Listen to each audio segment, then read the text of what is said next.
जोहार दोस्तों, welcome back to my channel SM ignite, जहां हम करते हैं झारखंड की तैयारी झारखंडी स्टाइल में। जैसा कि आप सभी को पता है कि हम लोग 14 JPSC का प्रीलिम्स का सीरीज स्टार्ट किए थे, जिसमें लेक्चर 1 मैं ऑलरेडी अपने चैनल पे अपलोड कर चुकी हूँ। लेक्चर 1 में हमने जाना था कि हमें ट्राइबल गवर्नेंस सिस्टम पढ़ना क्यों ज़रूरी है और कौन कौन से ट्राइब कहाँ कहाँ पाए जाते हैं और कितने परसेंट में पाए जाते हैं, और कौन इंडिया का सबसे लार्जेस्ट ट्राइब है और कौन झारखंड में सबसे लार्जेस्ट ट्राइब है। ये सब हम देखे थे लेक्चर 1 में। उसके साथ साथ हमने देखा था मुंडा गवर्नेंस सिस्टम, और उसके बाद हमने देखा था नागवंशी शासन व्यवस्था। मुंडा गवर्नेंस सिस्टम और नागवंशी शासन व्यवस्था वो दोनों काफ़ी मिलते जुलते हैं, लेकिन जो मुंडा गवर्नेंस सिस्टम है उसमें पराग से नागवंशी में पट्टी बन गया, तो ये मेजर डिफरेंस था। और भी जो भी था वो मेरे चैनल पे अपलोडेड है। जो किसी में भी नहीं देखा है वो प्लीज़ जाके वो वीडियो को ज़रूर देखें। अब हम लेक्चर 2 करने जा रहे हैं। लेक्चर 2 में हम लोग फिर से 2 गवर्नेंस सिस्टम करेंगे। कौन कौन सा? एक तो हम लोग करेंगे मांझी प्रगना सिस्टम, जो कि संथालो लेक के लिए था, और दूसरा हम लोग पढ़ेंगे परहा गवर्नेंस सिस्टम, जो कि ओरांव के लिए था। ये दो जो ट्राइब है वो झारखंड में मेजर ट्राइब है, जो झारखंड में पाए जाते हैं। अब आपके दिमाग में सवाल आता होगा कि संथाल ट्राइब कहाँ पाए जाते हैं? सिर्फ संथाल परगना में क्या? नहीं, संथाल ट्राइब जो है सिर्फ और सिर्फ संथाल परगना में नहीं पाए जाते, और भी बहुत जगह पाए जाते हैं। जैसे कुछ हज़ारीबाग की जगह पे पाए जाते हैं, कुछ रांची में पाए जाते हैं, कुछ सिमडेगा में पाए जाते हैं, कुछ धनबाद में पाए जाते हैं। तो चलिए हम जानते हैं संथालों के बारे में, संथालों की शासन व्यवस्था के बारे में कहे तो। अब संथाल लोग का मेन ऑक्यूपेशन क्या है, सबसे पहले हम ये जानते हैं। तो ये लोग को एग्रीकल्चर और हंटिंग करना पसंद है। ये लोग को क्या पसंद है? एग्रीकल्चर और हंटिंग करना। देन अगर एक बहुत इंटरेस्टिंग फैक्ट अगर मैं बताऊं तो संथाल ट्राइब के पिता जनक किसे माना जाता है पता है आप लोग सबको? वो है लुगुबुरु। और लुगुबुरु हिल्स कहाँ है पता है आप लोग को? बोकारो के गोमिया स्थान पे। ये बहुत ही ज़्यादा सैक्रेड माउंटेन है किन लोग के लिए? संथालों के लिए। अब संथाल के बारे में थोड़ा सा हम जानते हैं कि ये लोग सेटल एग्रीकल्चर्स है, और ये लोग का जो रेस है वो प्रोटो एस्ट्रॉयड है। क्या है रेस? Proto asteroid. और ये लोग का ओरिजिन है वो वेस्ट बंगाल के मनभूम एरिया को माना जाता है। मनभूम का एक जगह है, वहाँ से इसका ओरिजिन माना जाता है। अब ये लोग कौन सा लैंग्वेज बोलते हैं? तो ये बहुत बहुत बहुत इंपॉर्टेंट, ये लोग संथाली लैंग्वेज बोलते हैं, और संथाली एक ओल्ड चिक्की स्क्रिप्ट से बना हुआ है, और इसको डेवलप किया है रघुनाथ मुर्मू ने। अब यहाँ पे जो मोस्ट इम्पॉर्टेंट थिंग है कि ये जो लैंग्वेज है ना, इकलौता एक लैंग्वेज है जो कि हमारा 8 शेड्यूल जो कि है हमारा ऑफिशियल लैंग्वेज, जिसमें टोटल 22 ऑफिशियल लैंग्वेज है, उसमें से एक संथाली भी एडेड है। और ये कब ऐड किया गया है? तो 92nd अमेंडमेंट एक्ट 2003 में किया गया है। ठीक है, यहाँ तक समझ में आ गया। देन हम लोग आगे बढ़ते हैं। अब हम लोग देखते हैं कि इसका स्ट्रक्चर क्या है। इसका स्ट्रक्चर में देखो, सबसे पहले जो सबसे लोएस्ट लेवल पे आता है वो है ग्राम पंचायत। ग्राम पंचायत जिसका विलेज हेड होता है मांझी, और उसका रिलीजियस हेड होता है नायके। बाकी पहले हम लोग क्या पढ़े थे, उन लोग का रिलीजियस हेड कौन होता है? पहाड़। लेकिन यहाँ रिलीजियस हेड क्या होता है? नायके। और उसका जो असिस्टेंट है जिसको हेल्प करता है वो है कुदुम नायके। और गुड़ैत जो होता है, जैसे कि महतो को कुछ मैसेज देना है अपने विलेज मतलब अपने गांव में, तो वो गुड़ैत को भेजता है और वो सबको मैसेज दे के आता है कि आज सभा है, आप लोग सब यहाँ पे उपस्थित कीजिएगा।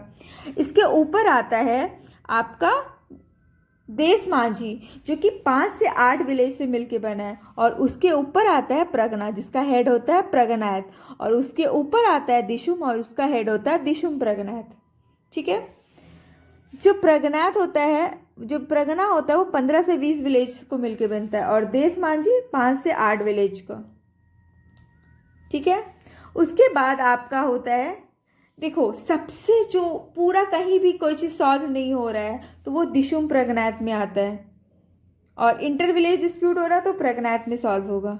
ठीक है, अब हाँ, अगर मांझी एब्सेंट है, जो विलेज हेड है वो एब्सेंट है, तो उस समय पे उपमानिक या प्रमाणिक, उपमांझी को ही हम लोग प्रमाणिक बोलते हैं, तो वो उसके जगह पे काम करेगा। जैसे प्रेसिडेंट एब्सेंट होते हैं तो वाइस प्रेसिडेंट काम करते हैं ना, सेम वे में यहाँ पे भी होगा। ठीक है। अब हम लोग एक और यहाँ पे एक बहुत इंपॉर्टेंट पोस्ट है जो है जोगमांझी का पोस्ट है। ये जोगमांझी एक ऐसा इंसान है ना, जो अगर यूथ को पढ़ाना, युवा गृह में शिक्षा देना, तो जोगमांझी आता है। अगर किसी का प्रेगनेंसी हो रही, कोई लड़की प्रेग्नेंट हो जा रही है, वो अपने पति का नाम नहीं, मतलब जिससे प्रेग्नेंट हुई है उसका नाम नहीं बताना चाह रही है, तो वो लड़की जोगमांझी को मटेरियल देती है पूजा करवाने के लिए, फीस करवाती है, और फिर वो जोगमांझी है वो अपने गोत्र पे उस लड़की का बच्चा का नाम देता है। ठीक है। उसके बाद हम लोग सोसाइटी और कल्चर के बारे में जानते हैं थोड़ा सा। तो इन लोग के सबसे ये लोग जो भगवान पे बिलीव करते हैं वो है सिंगबोंगा, जो कि सन गॉड है, देन मरांग बुरु जो कि माउंटेन गॉड है, एंड देन जहर एरा, ये बहुत इंपॉर्टेंट है। अब देखो, ये लोग की यूथ डोरमेट्री ऐसा कुछ फॉर्मल नहीं है, फॉर्मली कोई यूथ डोरमेट्री नहीं है, लेकिन फिर भी उसकी यूथ डोरमेट्री को गोटुल बोलते हैं। ठीक है। जो कि हेड करता है कौन? जोगमांझी करता है हेड। उसके बाद ये लोग टोटल कितना गोत्र होते हैं? तो टोटल 12 किले होते हैं इसमें, जिसको हम लोग 4 भाग में बांटे, एक कुस्कू, एक मुर्मू, एक किस्कू, एक मुर्मू, एक सोरेन, एक मरांडी। किस्कू राजा बोला जाता है, मुर्मू प्रिस्ट, सोरेन सोल्जर को, और मरांडी फार्मर। जैसे हम लोग पढ़े हैं ना, वैश्य, शूद्रा, ब्राह्मण, क्षेत्रीय, वैसे ही सेम इसको 4 पार्ट में डिवाइड किया गया है इसकी सोसाइटी को। अब यहाँ पे पता है ट्राइबल कल्चर क्या है, कि अभी हम लोग यहाँ क्या होता है कि लड़का लोग अगर शादी करना है किसी लड़की से, तो लड़की के फैमिली वाले उसे दहेज देते हैं, लेकिन यहाँ अपोजिट होता था, लड़का का फैमिली दहेज देता था, जिसको हम लोग बोलते हैं पोन। ये जनरली 12 से 15 रुपया समथिंग, बहुत कम होता था, लेकिन ये रिचुअल माना जाता था। ठीक है। उसके बाद ये लोग की जो मैरिज है बहुत इंपॉर्टेंट है। बापला शादी को कहते हैं, और बापला जो शादी वो किस में ज़्यादा फेमस है, किस में फेमस है? तो वो है संथाल ट्राइब में। इसमें बहुत तरह के बापला होते हैं, जैसे किरिंग बापला जो कि अरेंज मैरिज है, राजा राजी बापला जो कि लव मैरिज है, देन बहादुर बापला कैप्चर करके भगा के लड़की को लेके चला जाता है, बंदी बना के कर लेता है। निर्बोलक लड़की है, जो लड़की है ना वो खुद ही लड़के के घर में घुस जाती है और वहाँ तब तक रखती जब तक वहाँ के माँ बाप लड़का राजी नहीं हो जाता तब तक। फिर एक संग बापला, जब वो औरत विधवा हो जाती है तब वहाँ शादी। देख रहे हो कितना, अभी हम लोग नहीं करते हैं, लेकिन उस समय पे विडोरी मैरिज चलता था। सोचो, ट्राइबल्स में भी विडोरी मैरिज का कॉन्सेप्ट है।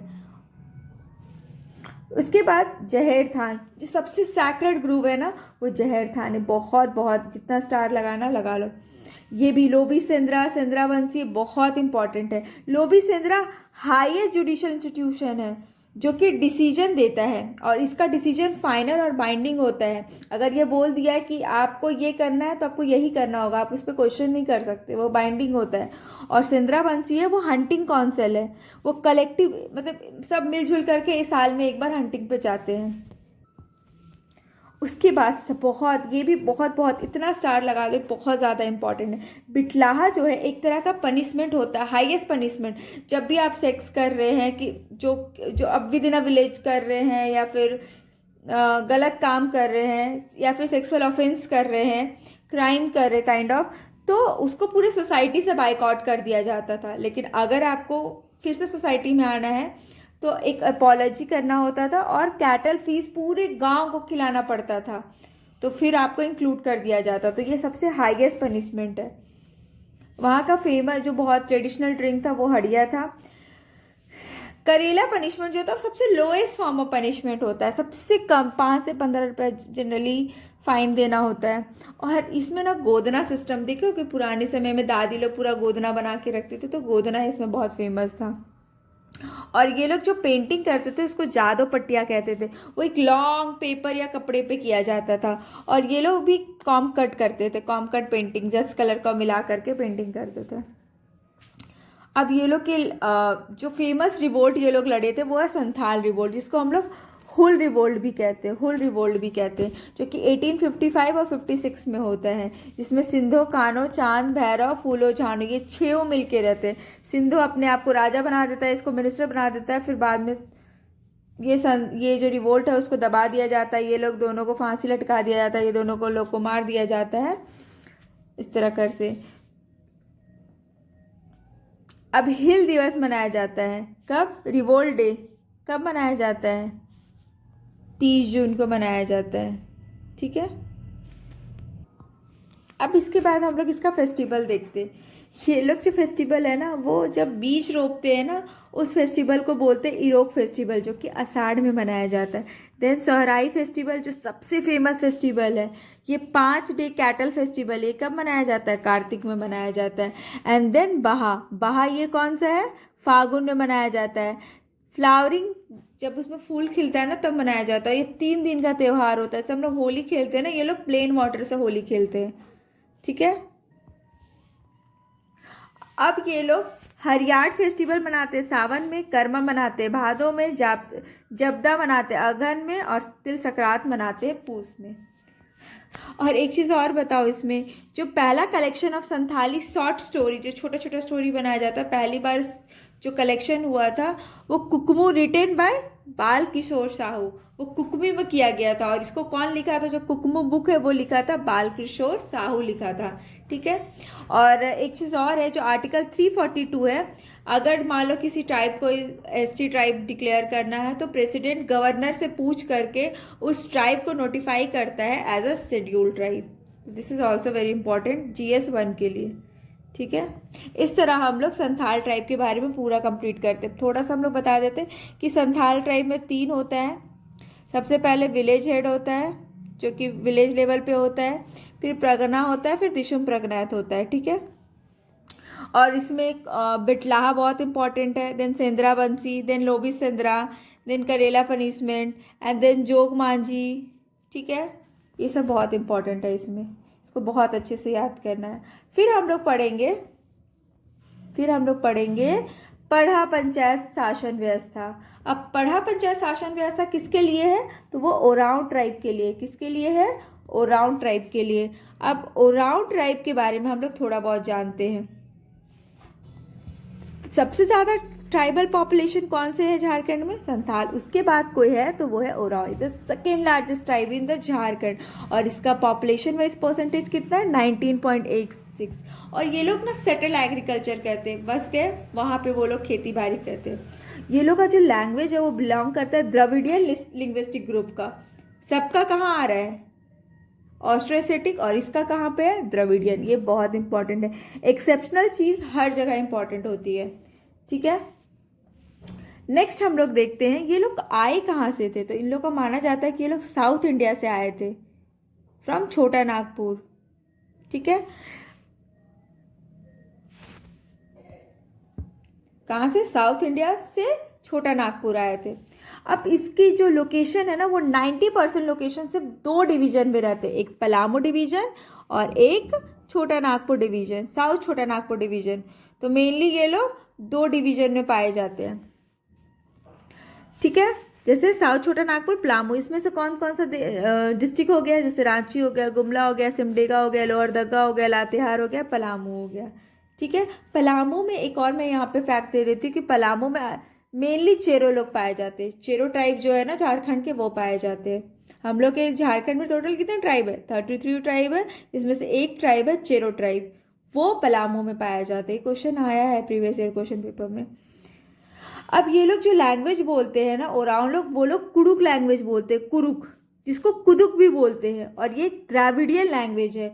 और ये इसका जो स्क्रिप्ट है उसको डेवलप किया था तोलोंग सिकी। इसका जो स्क्रिप्ट है उसको तोलोंग सिकी कहते हैं, जिसको डेवलप किया था डॉक्टर नारायण उरांव ने। तो ये बहुत बहुत बहुत इंपॉर्टेंट है, पूछा जाएगा तोलोंग सिकी जो स्क्रिप्ट है वो किस ट्राइब का है, तो आपको आंसर देना होगा ओरांव ट्राइब का। इसको कौन डेवलप किया है? तो डॉक्टर नारायण उरांव। कौन डेवलप किया है? डॉक्टर नारायण उरांव, ठीक है। अब ये लोग टोटल 68+ गोत्र होते हैं। कितने होते हैं? 68+ गोत्र होते हैं, जिसमें कि 14 मेन गोत्र होते हैं, ठीक है। अब ये लोग का थोड़ा सा स्टोरी है कि ये लोग रोहतासगढ़ को छोड़ करके कुछ लोग गंगा की तरफ चल जाते हैं, जो राजमहल पहाड़ियों में बस जाते हैं, जिसको हम लोग सौर्या पहाड़ी कहते हैं। और दूसरा है कि ये लोग छोटा नागपुर से आते हैं, वो लोग मुंडा से मिलते हैं और मुंडा के छोटे भाई बन जाते हैं। ओराव लोग क्या है, मुंडा लोग को बड़ा भाई समझ लेते हैं और खुद को छोटा समझ लेते हैं। ये लोग की सोसाइटी जो पेट्रियाल की पितृसत्ता है, जिसमें कि सिर्फ मर्दों की चलती है। ये लोग सबसे एजुकेटेड ट्राइब है पूरे झारखंड में, जो सबसे पढ़ा लिखा ट्राइब है वो है ओरांव। ठीक है, अब नेक्स्ट हम लोग देखेंगे इसके स्ट्रक्चर को। इसके पहले हम लोग संथाल का स्ट्रक्चर देखे, अब इसमें भी देखते हैं सेम। परहा, उसमें परगना था, इसमें परहा आ गया। फिर से मुंडा, अगर ये मुंडा की व्यवस्था में बसा हुआ, अगर ये मुंडा का छोटा भाई कहला रहा है तो मुंडा की व्यवस्था कोई अपनाएगा ना ये लोग। तो ये ग्राम पंचायत हो गया, देन परहा मनाया, उसके बाद परहा दीवान, सेम स्ट्रक्चर। ठीक है, तो इस उसमें था, इसमें क्या है, ग्राम पंचायत का हेड कौन हो गया, महतो, सेम। उसमें हाथी मुंडा था, इसमें महतो हो गया, बस यही चेंज है। मुंडा गवर्नेंस सिस्टम में कौन था ग्राम पंचायत का हेड, हाथू मुंडा, लेकिन यहाँ क्या है, महतो। यहाँ बदल आ गया, परहा का हेड परहा राजा, और उसके ऊपर जो है वो है परहा दीवान। ठीक है, देखो वही चीज़ है, विलेज हेड महतो हो गया। और जब महतो नहीं था ना, तो उसके पहले जो यहाँ का हेड है ना, उसको गोड़ैत बोलते थे। ट्रेडिशनली इसको गोड़ैत बोला जाता था, उसके बाद फिर महतो बन गया। रिलीजियस हेड पहान या तो बैगा, ये दोनों अगर है आपके ऑप्शन में तो गो विद द बैगा, अगर नहीं है तो गो विद द पहान। ठीक है, इसमें एक बहुत अच्छा डायलॉग बोला गया है, पहान गांव बनाता है और महतो है वो गांव को चलाता है। ठीक है, अब हम लोग एग्जीक्यूटिव काउंसिल देखते हैं। सबसे पहले है परहा राजा, जो कि परहा पंचायत का हेड होता है। फिर परहा दीवान, जो सबसे सुप्रीम बॉडी है, कोई भी नीचे डिसीजन नहीं हो पा रहा है तो वो जाएगा परहा दीवान के पास चला जाएगा, और परहा दीवान जो सोल्यूशन देगा वो मानना पड़ता है। उसके बाद शासनधारियों, जो लीगल इन्फोर्स करता है, कोई भी चीज़ों को शासन करने के लिए लीगली इन्फोर्स करता है। और मैसेंजर, सबको जाके मैसेज देता है। ये बहुत इंपॉर्टेंट है। पनभरा, पनभरा क्या है, वो अरेंज करता है वाटर और फूड। जब भी कोई मीटिंग होता है ना परहा पंचायत का, तो पानी और खाना का इंतज़ाम कौन करता है, पनभरा करता है। और भंडारी कौन है, जो पूरे कम्युनिटी का खाना रखता है और फंड को कलेक्ट करता है। ठीक है, अब इसके बाद हम लोग सोसाइटी और कल्चर देखते हैं। अब जनी शिखर, यहाँ पे औरतें लोग निकलती है ये हंटिंग करने के लिए। एक्चुअली औरतों इसलिए हंटिंग करती है, इसके पीछे का एक इतिहास है। ये लोग आके रोहतासगढ़ में रहने लगते हैं, कौन लोग, ओरांव लोग। लेकिन वहाँ पे बहुत प्रोस्पेरिटी से रहते, बहुत आगे जाते, लेकिन जो इसके जो इनिमी थे वो लोग इस चीज़ से खुश नहीं थे, तो ये लोग जाके इन्फॉर्मेशन दे देते हैं। और सरहुल का दिन होता है शायद, आई थिंक, हाँ सरहुल का दिन होता है। वो लोग बताते कि सरहुल के दिन में ये लोग अपने मतलब उतने एक्टिव नहीं होते हैं, तो आप वहाँ चल जाइए और डिस्ट्रॉय कर दीजिए। तो ये लोग जाते हैं वहाँ पे, डिस्ट्रॉय कर देते हैं, तब विमेन लोग पार्टिसिपेट करती। तो यही चीज़ को दर्शाता है कि विमेन लोग भी हंटिंग करने जाती 12 साल पे। फिर भंडारगिरी खेत होता है, एक कम्युनिटी लैंड होता है। जब भी कोई गांव में जाओगे तो बहुत सारा कम्युनिटी लैंड होता है, उसमें से एक जो लैंड होता है वो भंडारगिरी खेत होता है, जहाँ पे लोग अपना मतलब रिचुअल्स कर रहे हैं, मीटिंग कर रहे हैं, शादियाँ कर रहे हैं, भंडारे चल रहे हैं, तो वो चीज़ होता है। ये लोग सेटल एग्रीकल्चर कहते हैं। सेटल एग्रीकल्चर दो तरह का, सेटल एग्रीकल्चर में लैंड को दो भाग में बांटा गया है, एक डोन लैंड हो गया, एक तान लैंड हो गया। जो तान लैंड होता है वो अपलैंड होता है, वो लेस फर्टाइल होता है, वहाँ पे मिलेट्स वगैरह लगते हैं। और जो डोन मतलब नीचे वाला लैंड, वो ज़्यादा फर्टाइल होता है, वहाँ पे पैडी वगैरह को लगाया जाता है। अब इसमें एक चीज़ बोला जाता है कि जो सबसे पहले आए और जंगलों को काट के जो बसे, उसको भूंइहर बोलते हैं। सबसे पहले जो आकर के लैंड को काट करके जो बसे, उसे भूंइहर कहते हैं, और उसी लैंड को भूंइहर लैंड कहते हैं। और उसके बाद जो लोग आए उसको रैयत बोलते हैं। उसको क्या बोलते हैं, रैयत बोलते हैं। ठीक है, वही चीज़ बोला गया है। और भूंइहर लैंड को रिकॉग्नाइजेशन कब मिला था, सीएनटी एक्ट में, और मुंडा लैंड को भी सीएनटी एक्ट में, संथाल लैंड को एसपीटी एक्ट में। अब ये लोग का जो नया वर्ष है ना, वो नवंबर से दिसंबर को मनाया जाता है, जब वो लोग दाने को रोपते हैं। ये लोग यूथ डॉर्मेट्री को क्या बोलते हैं? धुमकुड़िया। ये बहुत बहुत बहुत इंपॉर्टेंट है। जो धुमकुड़िया है ना, अगर इसमें किसी को एंट्री लेना है, धुमकुड़िया यूथ डॉर्मेट्री कहते हैं किसको? जहाँ पे युवा को बेसिक शिक्षा दी जाती है, पढ़ाया जाता है, चीज़ें सिखाई जाती है, उसको बोलते हैं। तो ये ना 3 साल में एक बार होता था सरहुल के दिन में, और 3 साल के बाद अगर किसी यूथ को उसमें जाना है तो वो जाके एंट्री ले सकता था। जो मर्द लोग के लिए जो था ना, जो बॉयज़ लोग के लिए था वो झोंक एरपा था, और जो लड़कियों के लिए था वो पेल एरपा था। तो ये 2 तरह का युवा धूमकुड़िया थे, युवा गृह था। अब ये लोग का सबसे सैक्रेड प्लेस कौन सा था? तो सरना स्थल था। कौन सा था? सरना स्थल था। और सबसे फेमस जो मेला लगता था ना, वो मुदमा मेला। रांची कोई गया होगा तो मुदमा मेला देखता होगा। जो रांची का होगा वो प्लीज़ कमेंट सेक्शन में बताना कि आपके यहाँ मुदमा मेला होता है या नहीं होता है। बहुत अच्छा मेला लगता है इस दिन। फेस्टिवल जो है वो सरहुल मनाते, कर्मा मनाते, सेंद्रा बंसी मनाते हैं। उसके बाद सोहराई, बेलवा, जब वो सीड को लगाते हैं तो उसको बेलवा फेस्टिवल कहते हैं। अब हड़बोरा जो है वो साल में एक बार मनाया जाता है। जब आदमी मर जाता है तो अस्थि विसर्जन होता है ना, जो पानी में हम लोग अस्थियों को डालते हैं, उसके बोन्स को डालते हैं, उसे हम लोग बोलते हैं हड़बोरा। और वो लोग का ड्रिंक कौन सा है? तो हड़िया है। वो लोग मंकी, ओराव लोग कभी भी मंकी को नहीं खाते हैं, बंदरों को नहीं खाते हैं। ये लोग जो डांस करते हैं उसको यदुर बोलते हैं। और ये लोग के जो गॉड है वो मरांग बुरु है, धर्मेश गॉड है जो सुप्रीम गॉड है। और ये लोग भी कॉमकट पेंट करते हैं। क्या करते हैं? कंघी से दीवारों पे डिज़ाइन बनाना। और ये लोग का फेमस जो रिवोल्ट था वो कोल रिवोल्ट था, जो कि बुद्धू भगत किया था। और उसके बाद जो था वो ताना भगत रिवोल्ट था, जो कि जतरा भगत के द्वारा किया गया था 1914 में। अब फेमस पर्सनालिटी बात करें जो ओरांव ट्राइब में है, वो अल्बर्ट एक्का है, जो कि इंडिया पाकिस्तान का जब वॉर हुआ था ना 1971 में, तो ये बहुत ज़्यादा नेतृत्व किए थे। He was a chief of that. तो उसको परमवीर चक्र भी मिले हैं। उसके बाद कार्तिक उरांव, ये पॉलिटिशियन भी है और इंजीनियर भी है। सिमोन इराव जो है वो वाटर मैन ऑफ इंडिया बोलते हैं, इसको पद्मश्री मिले हैं। और दिलीप जो तिर्की है वो captain of Indian hockey team है। इसके बारे में हम डिटेल में देखेंगे जब पर्सनालिटी पढ़ेंगे कि कौन है, क्या इन लोग कंट्रीब्यूट किए हैं सोसाइटी में। ये सब हम डिटेल में पढ़ेंगे। एक टॉपिक है जो हम लोग को पढ़ना है प्रीलिम्स में, पर्सनालिटी, तो उसमें हम लोग देखेंगे। तो इस तरह करके हम लोग 4 गवर्नेंस सिस्टम पढ़ लिए। कौन कौन सा? मुंडा गवर्नेंस सिस्टम, उसके बाद हमने पढ़ा नागवंशी शासन व्यवस्था, उसके बाद हम लोग पढ़े मांझी प्रगना, और चौथा पढ़े परहा। ये ओरांव के लिए, ये संथाल के लिए, ये नागवंशी लोगों नाग क्लैन सरपंच क्लैन के लिए, और ये मुंडा लोग के लिए। अब 2 बच गया है। कौन कौन सा? एक हो ट्राइब का जो कि है मानकी मुंडा गवर्नेंस सिस्टम, और दूसरा जो है वो ढोकलो सोहर शासन व्यवस्था जो खड़िया ट्राइब के लिए।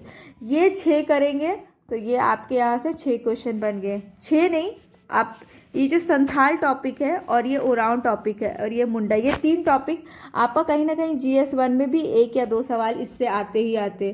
तो आप समझो टोटल 7-8 सवाल आपके यहीं से बन गए। और एक सारे जितने भी कास्ट सिस्टम है उससे 2 क्वेश्चन पूछा जाएगा उसके गवर्नेंस सिस्टम पे।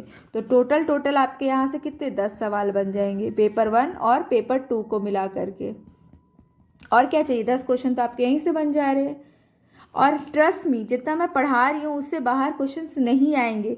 तो आप 1 बार 2 बार 3 बार चीज़ों को देखो और याद करो और समझो चीज़ों को। जो नहीं समझ में आ रहा है आप कमेंट सेक्शन में पूछो कि इसका कॉन्सेप्ट क्या है, मैं आपको रिप्लाई करूँगी। मैं सबका कमेंट देखती हूँ, सबको रिप्लाई करती हूँ। और आपको मेरे पढ़ाने का तरीका अच्छा लग रहा है तो please do like share and subscribe. तब तक के लिए मिलते हैं अगले वीडियो में। तब तक के लिए बाय, जोहार, बाय बाय।